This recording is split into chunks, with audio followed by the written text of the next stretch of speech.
Here with trainer Dr. Ian Moore, who has two horses in the 2025 Pepsi North American Cup final. Joel and the Jets leaving from post 3, Prince Al Hanover leaving from post 9. Doc, last year you had two horses in the Elims, got one in. This year you have two in the Elims, got two in. How does it feel to have both of them in?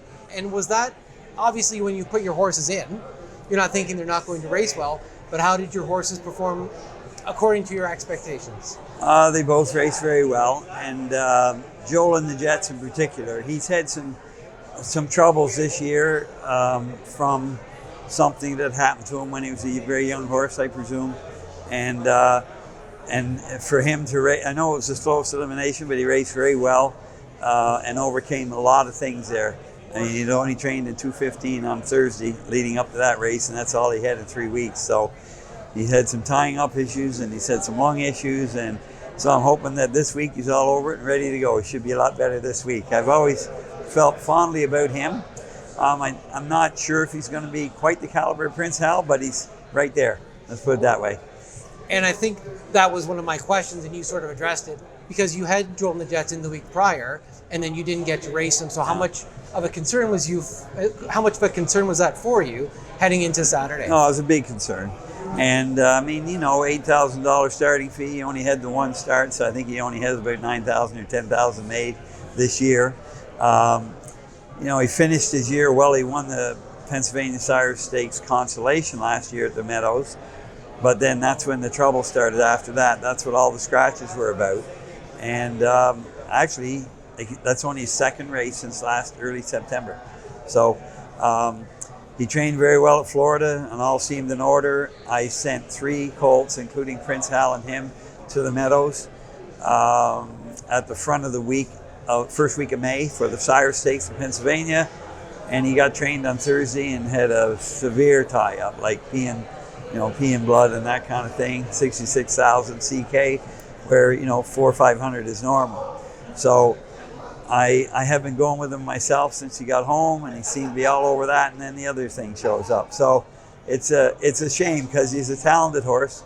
He's not a very expensive yearling, and I've always liked him. He's a pleasure to be around and be on the track, so it's all good. But like I said, Prince Hal should be our top colt right now, unless Joel does something spectacular. So he drew bad, but David's there, and a lot of the good horses are basically 4 and out. So it'll be interesting how it stacks up.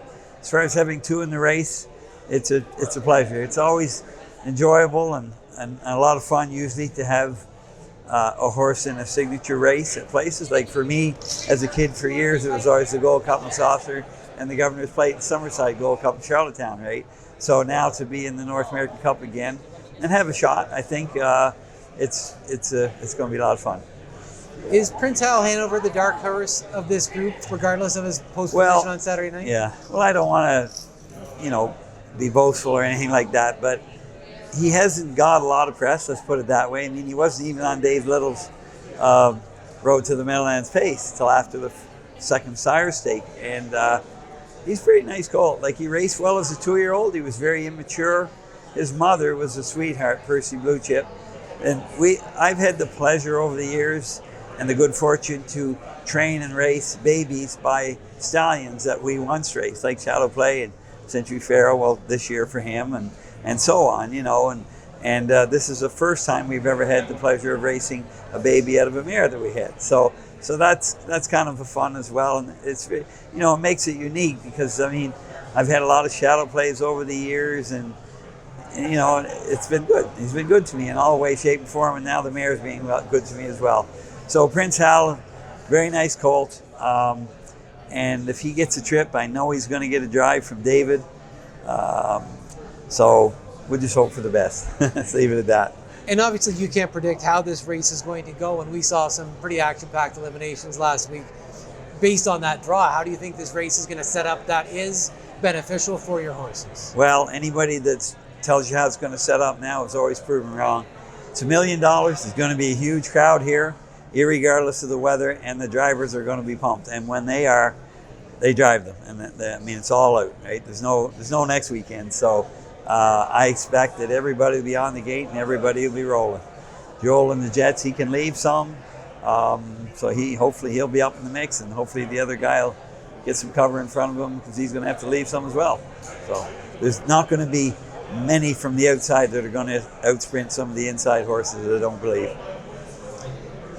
And going back to the eliminations again, was there a horse that you're not connected to that really jumped up and surprised you with the performance last week? Anthony Beaton's horse, for sure, 100%.